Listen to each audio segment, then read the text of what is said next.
akhyaarta iyo odayaasha iyo cuqaasha nabadoonnada ganacsatada meeshan isugu timi oo xafladan ama shirkan isugu timi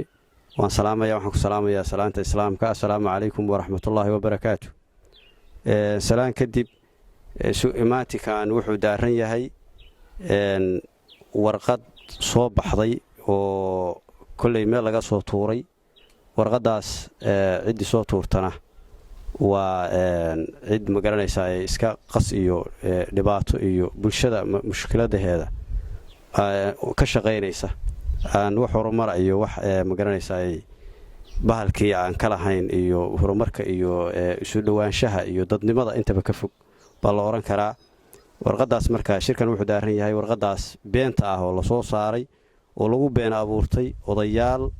iyo cuqaal beesha meesha fadhida ka tirsan oo la yiri waxbay rideen waxbay soo saareen ama waxbay hayaan ama cid baa talada laga rogay ama cid baa tala la saaray waxaas ma jiraan wax ka jiraan ma jiraan taas baanu beeninaynaa shirka ujeedadiisa uu daaran yahay waa intaas weeye waxa weeye reerku hadda shirkan fadhiya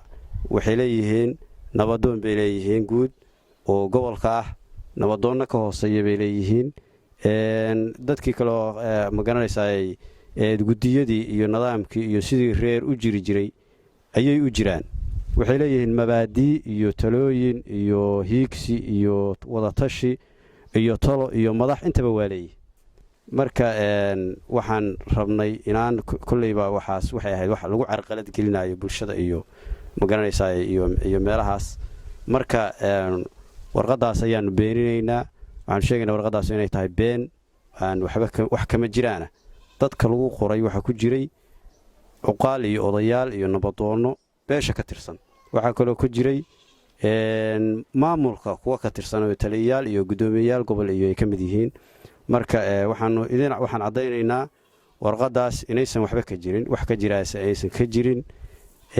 reerkuna nabadoonkoodii anaa ah waxa weeye cid la bedelay ama cid la carqaladeeyey ama cid ishaysa oo tolka ka mid ah ma jirto cid isma hayso haddii cid isqabato dad tol isqabtay ama khilaaf dhaco dadku dhexdooda ka dhammaystaano annagu dee ummaddaan la mid nahayo sida ummadda kale ama qabaa'ilka kale ama tolalka kale oo nala degan baan dhexdayda ka dhammaysan karaa guurtidaas oo caddaynaysa warqaddaa lagu qoray magacyadooda inay tahay been salaan bacdi waxaan halkan u sheegaynaa gudoomiyaha gobolka gudoomiye ku-xigeenka gobolka gudoomiye ku-xigeenka labaad ee gobolka taliyaha booliska ee gobolka nabadoonnada guud ee gobolka jooga warqaddaa ka soo baxday ee Gardafuul Media inay tahay warqad been oo wax ka jira aysan jirin waxaana caddaynaynaa annagoo ah waxgaradkii beesha Cali Saleebaan ee Gardafuul warqaddaa ka soo baxday inay tahay warqad been oo ma garanaysaa dad been abuuradii ka soo saareen guurtida ay ku qoreen 23 nin ah kala barobar ay joogaan hadda koobta ay joogaaniin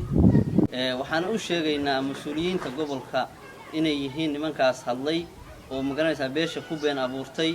inay yihiin dad ma garanaysaa been abuurada waxaan u sheegaynaa dhammaan ummadda joogta gobolka Gardafuul inta muracay joogto iyo inta gaar ahaanteeda joogtada warqadaas inay tahay warqad been ah guurtida Cali Saleebaan warqadaas na soo gaadhay oo meediyaha la soo dhigay baanuna cambaaraynaynaa warqadaa wax soo dhigay qofan magaciisa sheegin mana garanayno waana mid beesha wax u dhimaaya oo lagu carqaladaynayo beesha wax ka khaldan ma jiraan wax isqabadi ma jiraan wax dhibaato ah ma jiraan nabadoonkii baa la cambaareeyey waxa la cambaareeyey bulsho aan joogin oo ay yiraahdeen waxbaanu wax ka ognahay aniga oo hadda ku magac dheer Maxamuud Faruur warqadan waan ku qorahay waxna kama ogi waana beeninaynaa waxaanu kala soconona ma jiro cidda soo qortana dawaanin hadda gurigiisa warqad ka soo qoray oo meediyaha dhigay waxaanu wax ka ognahay maaha waxaanu beeninaynaa warqadaas tolka lagu jajabinayo beesha Cali Saleebaan waa la socotaan oo gobolka Gardafuul waxay u badan tahay majaroosigu murcanyo weeye caalamka iyo dadka dariska nala ah iyo dadweynaha Gardafuul iyo kuwa Puntland intana dhageysanaysa